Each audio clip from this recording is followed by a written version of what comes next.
পূজা বাড়ি যাইবে না? হ্যাঁ জামু। তাহলে একটু সাজগোজ করো, লোকে দেখবো।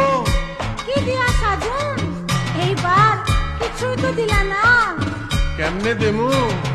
এবার পূজা বোনাসও পাইলাম না, তোমারেও কিছু দিতে পারলাম না। চাই না আমার রেশমি চুড়ি, চাই